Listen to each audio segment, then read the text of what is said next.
est-ce que cette Coupe du Monde a un impact sur nos gamins, nos petits gamins footballeurs? Est-ce que oui ou non, ça a un impact? Impact super important, énorme. Lequel? Ben, déjà, les gamins qui essayent de s'identifier à tous les professionnels qu'il y a en Russie. Ouais. Hier, on a fait la finale du foot à l'école à Chiconi. Ouais. Et tous les petits avaient quasiment les mêmes célébrations que les joueurs à la Coupe du Monde quand ils marquaient. Donc c'est quand même exceptionnel. Et on retrouve chez les gamins les mêmes gestes, genre comment il s'appelle, Mbappé, genre comme ça. On retrouve les mêmes gestes. Les mêmes gestes. La classe. Est-ce que, je vous pose la question, Aurélien, parce que je l'ai vu avec mon fiston qui a 9 ans, et quand lui dit non, moi je suis Ronaldo, il joue avec ses copains, alors il y a Ronaldo, il y a Messi, c'est pareil, il garde... Tout à fait, mais on retrouve la même chose, hein, c'est la même configuration, surtout que nous hier, les collègues ont eu la brillante idée de faire en sorte que chaque classe représente un pays. Donc toutes les nations étaient représentées hier à la Coupe du Monde, d'ailleurs pour la petite histoire. C'est la Coupe du Monde de Mayotte. Tout à fait. Et d'ailleurs, pour la petite histoire, je vais pas donner le résultat final, mais l'équipe de France a donc été qualifiée hier pour les demi-finales. Ah, ça c'est un bon présage, un bon présage. Donc pour l'instant, hier, l'équipe de France a été qualifiée pour les demi-finales. L'équipe de France de Mayotte pour la Coupe du Monde de Mayotte. Et quand on dit les petits, c'est quel âge? Ce sont des classes... je crois, qui vont jusqu'au CM2. Donc c'était avec le vice-rectorat et les collègues de la direction technique qui suivent donc ces gamins-là par rapport au programme foot à l'école toute l'année. Et hier, on a donc organisé une journée festive avec toutes les classes. C'est véritablement cette période de Coupe du Monde, c'est véritablement la fête, parce qu'on le disait, je sais plus, il n'y a pas si longtemps que ça, même ceux qui sont pas forcément foot, ceux qui sont pas forcément ballon rond, on se laisse prendre au jeu de cette... Il y a une atmosphère, il y a un esprit Coupe du Monde, que même si on n'est pas footeux, eh bien on regarde, on suit les matchs et on se laisse prendre. Tout à fait, c'est important, surtout quand l'équipe de France gagne. Donc ça crée aussi une émulation, ça crée, tout le monde est embarqué un peu dans ce bateau-là, donc c'est très agréable. Alors Aurélien, question. Quelle victoire de l'équipe de justement, France. on va commencer à en parler. Excusez-moi, mais 4-3 quand même, un match à suspense, mais un match magnifique avec des joueurs extraordinaires quand même. Ça fait rêver, même surtout les enfants. Ah oui, tout à fait, mais ça fait rêver tout le monde, ça fait plaisir surtout à tout le monde. Et je pense que, je le disais un peu en disant, peut-être qu'en perdant l'Euro 2016, on a peut-être gagné la Coupe du Monde 2018. On n'en est pas encore là. Inch'Allah. Ça y est, on est déjà vainqueur. On a déjà la Coupe du Monde. Il va nous la sortir, il est là, la Coupe du Monde. On n'en est pas encore là, mais il y a effectivement quelque chose qui se passe. Et puis maintenant qu'on a passé le premier tour et qu'on est sur des matchs les huitièmes à élimination directe, donc là, les joueurs sont aussi, ils vont se lâcher un petit peu plus et puis ils vont aller, je pense qu'ils vont aller jusqu'au bout d'eux-mêmes et c'est important. Demain, 17h, Uruguay, France, parce que on va, c'est l'Uruguay qui reçoit, c'est ça. Ça veut dire qu'ils vont avoir le choix des maillots. Est-ce que ça a une importance, le choix des maillots, dans l'esprit d'un joueur de foot? On a un peu de fétichisme quand même du côté des joueurs. C'est clair. À ce niveau-là, Patrick, je pense qu'il y a plus le talent et puis les joueurs sont moins regardants de ce genre de détails, surtout que c'est connu à l'avance, donc ils attachent un petit peu moins d'importance. Et puis, je pense qu'il y a surtout énormément de travail derrière. Donc, on va plutôt mettre tout ça sous le compte du travail et laisser un peu... Arrêtez de dire des bêtises. Les Bleus n'ont jamais été aussi bons que quand ils portent le maillot bleu. Aurélien. Je confirme. And now, ladies and gentlemen, la réponse à la question que la planète football entière se pose, eh bien, on va avoir la réponse ce matin par Aurélien. Aurélien, est-ce que Cavani va jouer demain? Je pense que ça va être difficile. Non, est-ce qu'il va jouer, juste oui ou non? Je dirais, allez, je me lance. Je pense qu'il va jouer demain. Je dirais qu'il va jouer demain. c'est bien des escrocs, ces Uruguayens. On le saura à 16h aujourd'hui.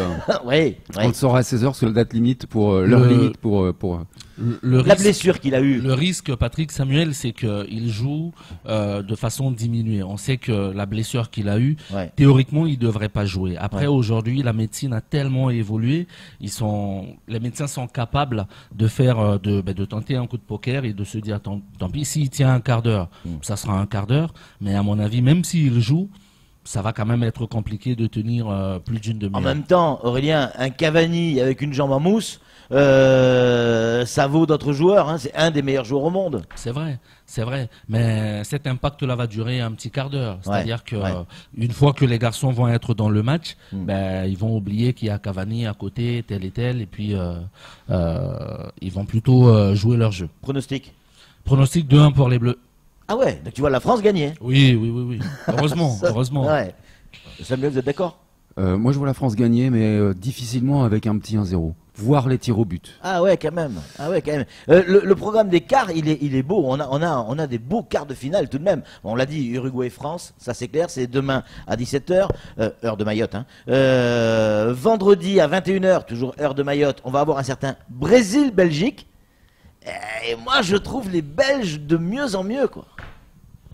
Personnellement, je mets une petite pièce aussi sur ce match-là. Je mets une petite pièce sur la Belgique, quand même.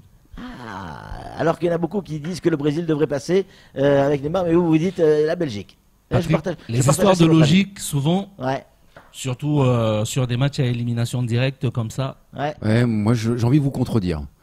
J'ai envie de vous contredire juste pour le plaisir, hein, parce qu'il y a des artistes, ce sont des artistes, les Brésiliens, et ils se révèlent généralement en phase terminale et pas en phase de poule. Et là, on est vraiment en phase terminale, et quand ils arrivent au niveau des huitièmes et des quarts, difficile d'aller chercher le Brésil. Samuel, ce qu'a réalisé le Belgique sur ce match-là, en étant mené 2-0, et l'a emporté 3-2 sur le fil comme ça, je peux vous garantir que ça galvanise les joueurs professionnels. Mais là, ils ont tiré l'énergie pour aller au bout de la compétition. Après, effectivement, en face, il y a du talent.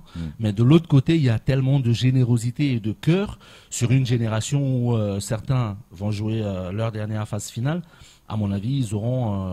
Ça promet quelque chose. Je crois que vous n'avez pas tort. Oui. Samedi à 21h, on va avoir un certain Suède-Angleterre. Alors là, ne me dites pas que vous supportez l'Angleterre, parce que là, je pète un câble. Hein.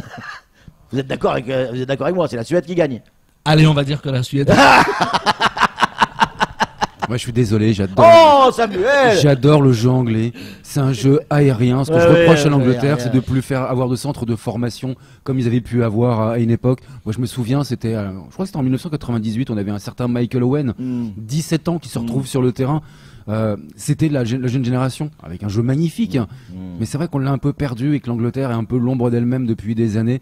Ouais, que je mettrais aussi une petite pièce pour la Suède, je pense. Ah, pour la Suède. Ouais, voilà. Mais bon, même si j'aime bien l'Angleterre et le jeu aérien de l'Angleterre. Moi, je vais paraphraser Albert Ferrat, c'est un ancien président de la Fédération française de rugby, qui disait clairement, je les respecte les Anglais, mais je les aime pas. Voilà, c'est tout. Il va y avoir samedi à 21h également un certain Russie-Croatie. Est-ce que la Russie est capable d'aller en demi-finale, Aurélien? Ça va être un match difficile. Hein. Dur, hein, très dur. Ça va être les Croates sont durs, les Russes sont durs. Moi, toutes les équipes, là, Patrick, qui ont gagné un peu sur le fil comme ça, là, leur huitième de finale, voilà, il y a énormément d'énergie et puis chacun. Donc là, vous voyez quoi, la Russie passée ou la Croatie? La Russie est à la maison, la Croatie est allée jusqu'au tir au but, il a laissé des plumes, beaucoup aussi, tout comme.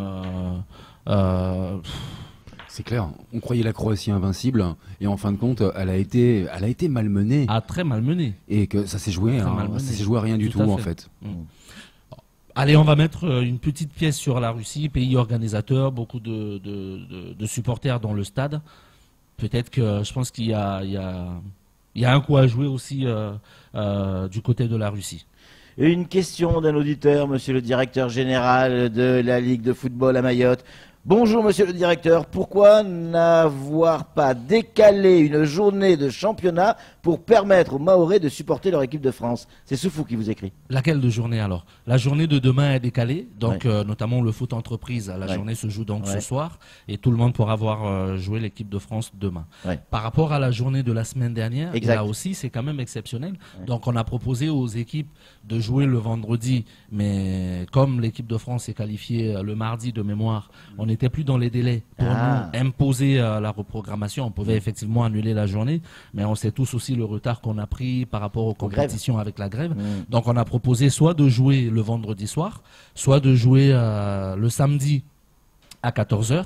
Il n'y a quasiment aucune équipe de Régional 1, voire 2, qui a accepté de jouer à cet horaire-là. De toute manière, le match de demain, tout le monde va pouvoir le voir. Ah oui, demain tout le monde. Ah oui, oui, oui. Là, on a décalé toutes les rencontres aujourd'hui et il n'y a qu'une seule qui, parce que le terrain n'est pas disponible, qui se jouera le lundi. Mais demain, et il y a un président de club qui le disait, Foot Entreprise d'ailleurs, de façon assez intéressante, qui disait personne ne doit se soustraire à son obligation de supporter les Bleus demain. Tout est dit. On sera tous en bleu demain. Tiens, Samuel. Je sais pas si vous trouvez une chemise bleue. Normalement, vous devez en avoir une. Non, c'est pas celle-là. C'est pas celle-là. Demain, on va tous être habillés en bleu pour supporter l'équipe de France. Avec grand plaisir. Hein, on va essayer de trouver des maillots d'équipe de France. Vous n'avez pas des maillots d'équipe de France à nous prêter pour la matinale de demain? On peut trouver ça. Hein, juste pour la matinale. Merci beaucoup Aurélien d'être venu. Merci infiniment les gamins de Mayotte qui se prennent pour des stars du football qu'ils sont. C'est clair. Tout le monde joue le jeu pour cette Coupe du Monde. Demain, il va y avoir ce match. On sera évidemment tous derrière les Bleus. Vous reviendrez sur ce plateau. Mais avec plaisir. Si vous revenez, ça veut dire que l'équipe de France passe l'écart. Avec plaisir. Et il faut que l'équipe de France passe parce que c'est un tel... je sais pas, ça crée une telle émulation et c'est un tel bonheur pour nos enfants et pour nous-mêmes que voilà. Ne serait-ce que pour ça, il faut que... Moi, je me souviens quand j'étais petit, je regardais... Le vélo, le Tour de France, j'étais Job Zotomel qui est dans le quartier ici. Il est parti depuis longtemps. Mais j'étais aussi Michel Platini quand il y avait la Coupe du Monde. Il y a un petit message qui arrive qui dit que la Russie est bien moins en forme que pendant les matchs de poule. Peut-être qu'ils n'ont plus rien dans les bras. Je sais pas ce que ça veut dire. Ouais, bah, c'est dans les bras, ça veut dire quoi? Qu'il y a du dopage? Le 12e homme aura son importance. On va dire ça comme ça. Allez, on va dire ça comme ça. Merci beaucoup Aurélien, encore une fois d'être venu sur ce plateau. On vous retrouve très prochainement sur ce même plateau parce que la France ira en demi. On va